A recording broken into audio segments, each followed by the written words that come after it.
Kgaogelo, we're here this afternoon just doing this interview in a bid to get to know you a little bit more for all the Burton Albion supporters out there and everyone else that they'll want this opportunity to get to know a little bit more about Chauke and his upbringing and his life and kind of the man behind the footballer as such. I mean, you're born in Pretoria, South Africa, and then kind of explain from there, because obviously people have thought you've spent a lot of time there, but you actually came to England pretty young, right? Yeah, so my mum and dad, they moved to England 2 years before I was born.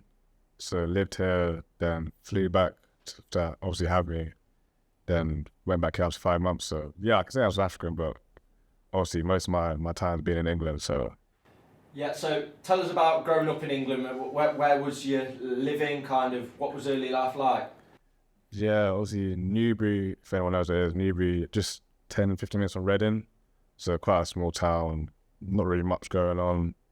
Everyone knows everyone sort of thing. But no, I really enjoyed it. Obviously I had my close mates going up through school together, same primary, same secondary. So everyone there, it was good growing up there. Yeah, any siblings, brothers, sisters? Yeah, I have a little sister who's 13, so in year 9 now. But she born in Newbury as well, same primary, same secondary, so going for the same thing as me, really.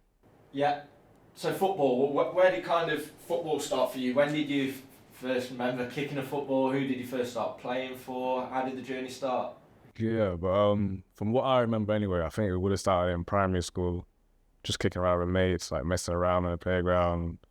Obviously, there was a wall that said no ball games, wherever it was, but still played it anyway. So I think it started from there. Then joined a team called Thatcham Town, which is just outside Newbury. And I was probably around six years old, so played there for a bit. And played with my dad as well, outside training there. So pretty much started from there, really. Yeah, you said back in South Africa your mum and dad used to play football. Do you think that's where you got a little bit of your talent from? Yeah, obviously I wish I could see some clips of them playing, but they always tell me like they used to play in the streets and there was the best player in the area. So from what they said, yeah, I had to go about with that. Yeah, and at what stage did you realise you were good and you were getting better? And football was arguably going to be your career moving forward. I mean, I never thought about it as a career till later on, till I started professionally, but when I knew I was good, it was obviously in PE lessons, and they had like restricted saying play with your left foot and stuff like that.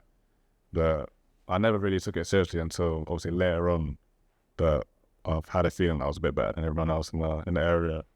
Yeah, and then Southampton come knocking. Well, there was an opportunity to go on trial. You were spotted right at a tournament, and then you kind of went on did you say about a 6-month trial at Southampton? Yeah, tell us about that. Yeah, so obviously I wouldn't know what game exactly, but I think the scout in the end did say it was a London tournament when I was playing for Thatcham Harrows at the time, so I changed club. But yeah, I got invited for a 6-week trial when I was under 14s, but obviously maybe I didn't do enough in that time to get the contract there and then, but it turned out to be 6 months, and then in the end signed to start my under 15 season. And when you were at Southampton, during that trial period, was you kind of put up in digs, or was it travelling a distance all the time, or? No, it was all travelling. So after school on Tuesday, Thursdays, then obviously the game Saturday, and yeah, doing that for 6 months. Also, I wasn't signed, so I wasn't allowed to go into digs. So it was a lot of travelling for my mum and dad's after school, but in the end, it did work out. Yeah. So when you eventually got that contract at Southampton, was there a kind of sense of relief that you finally managed to get into the club on more of a permanent basis? And what was the overriding feeling about signing for such a big club? Yeah, of course, during the time when I got later on to the 6 months, like, it got to the point where players asked me, oh, like, what's going on? Are you signing it? Are you signing? Also, I couldn't give an answer at the time, but I think when they did come out and offer the contract, it was like a massive relief. Because obviously all the travelling, all the games, all the reviews that I did over that time, even not knowing that I was going to sign, so it was just been a massive relief doing that.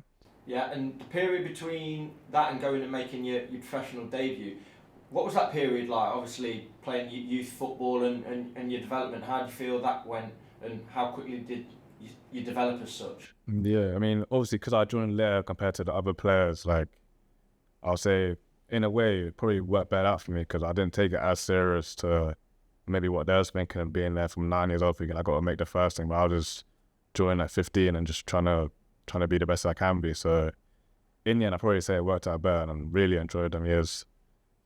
Yeah, and from knowing you around the club, you're quite a laid-back person. Like you said, I think we spoke about football before, and you kind of don't overanalyse the opposition too much, and you seem quite a fearless individual. Would you say that kind of mentality has always kind of got you to where you are today? Yeah, I'd probably say that's pretty much who I am, really. Like, I'm not going to get too angry, not going to get too low. Like, don't overthink things too much, but I'll probably say it does help. Like, I don't really fear who I'm going to play against in the next game or what's going to happen here, what's going to happen here. I just want to play and just try to do my best, really. Yeah, and then the opportunity did come to make your Southampton debut. It was in the FA Cup against Shrewsbury Town. I think Ralph Hasenhüttl gave you your debut. I think you were in centre midfield with James Ward-Prowse at the time. Explain that kind of feeling and that experience. Did you know long before it that was going to happen? I mean, I trained with the first team for a couple months before that, so I was hoping that if we get a good tie, that I would get involved in some way. But to start, like obviously I said, normally I'm chill, but maybe the night before I was a bit like nervous about it. But in the end, I think it went really well. Obviously played with Ward-Prowse, Jack Stevens. I mean, there was players around me like Burton and Theo Walker was there at the time as well to help me get through it. So really enjoyed that day, even though there was no fans, but still a massive day. Yeah, like you said, it was the COVID period and there's no supporters in the stadium. But even that whole period of training with the first team, how do you think that's kind of helped you during your early days to know that, hold up, I can compete with these boys? Yeah, no, definitely. Obviously, when you're hearing training with the first team, you're thinking, oh, how am I going to do? Like, are they going to be way better than me? Can I even cope with it? But when you train more and more, like, it gets to a point where you're thinking, like, I can actually make an impact in these sessions. And so, see, if I do train back down, I know what I can do with what I've been doing before in a month. So it was a really good experience and just learned a lot during that period. Yeah, and was there anybody in particular that you kind of want to thank for that period in particular, or was there any lads in particular in that dressing room that really helped you out? Yeah, probably. So I can make a whole list of people that helped me out during my time. Obviously, the coach, remember his name, Danny May, that helped me sign for the club, who was helped me on trial. Then under 16s, I had two coaches, Jeremy Nguyen and Lewis Carey, who used to play for Bristol City, and they really helped me a lot. And then in terms of when I was training with the first team, Ryan Bertrand was quite good with me, as well as Nathan Redmond and all the other academy lads. Like, it was a good environment to be in. Like, it wasn't one to be afraid of being yourself, really. Yeah, it's such a renowned academy, and there's high hopes for you there, and I'm sure you had high hopes. And then an opportunity came to go out on loan to Exeter City. How was that experience? Obviously, coming into League One, again moving away from home. How did you find that? I mean, it was completely different to anything I knew really before. Like, you hear of League One, League Two, and obviously you don't really think about where you're gonna play growing up. But when I did join there, it was a good surprise in the end. Like, the players that were there, the friends that I made there, as well as learning as well on the pitch when I did get the game time. So, no, I really enjoyed that time. Yeah, and I think you went on to play 20 times that season, debut in a 1-1 draw against Sheffield Wednesday, is that right? Yeah, that's a game I remember as well. Yeah. How was that kind of being thrown again into the deep end ultimately?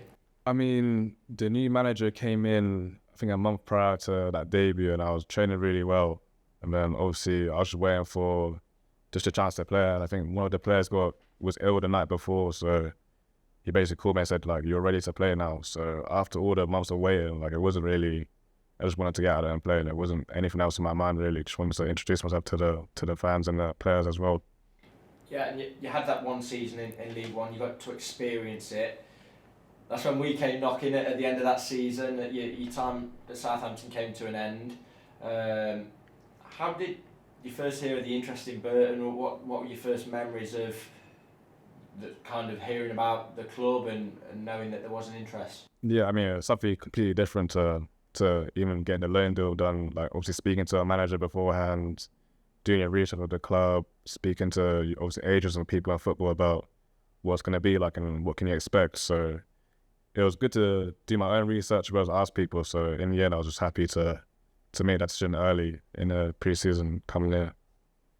Yeah, and how would you say you kind of settled in, not just the club, but the area, moving away again? It's probably the first time you've moved this far away from home, but there's also some familiar faces around the building that you knew. There was Jamal Blackman, Jake Caprice, obviously Raheem Harper.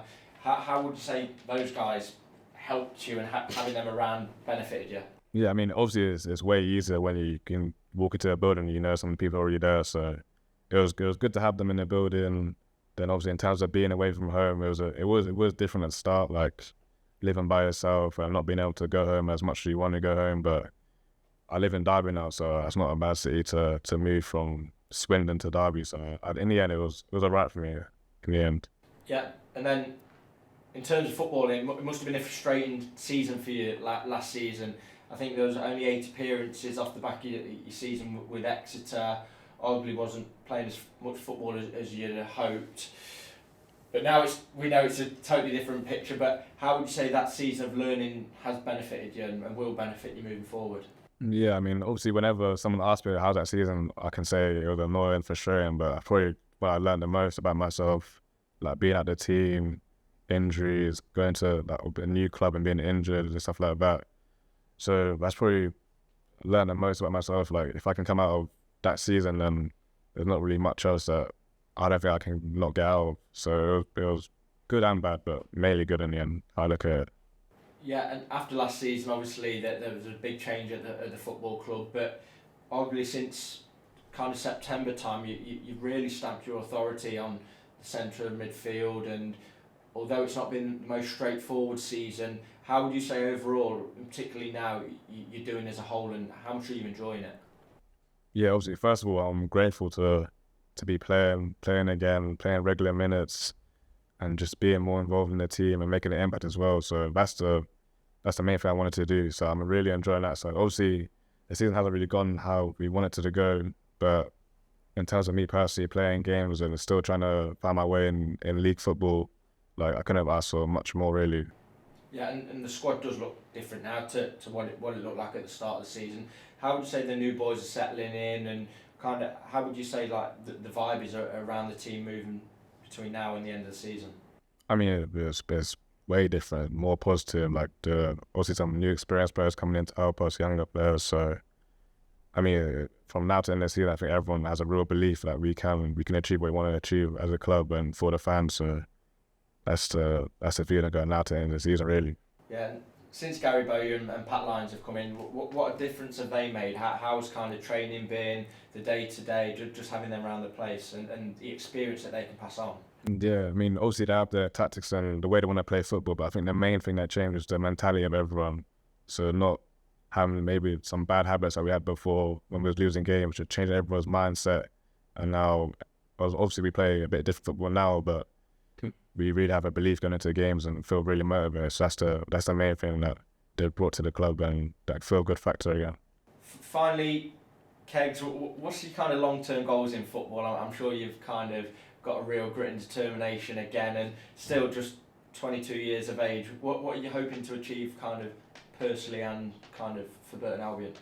Yeah, I mean, short term, obviously I want to have an impact and help the club like be where everyone wants it to be in League One, and then obviously looking further forward. But in terms of me personally, I don't really think too far forward, but I know that if I can just keep improving as a player and reach a level that I can reach really, so whether that be the league above or anywhere else, that's what I want to do.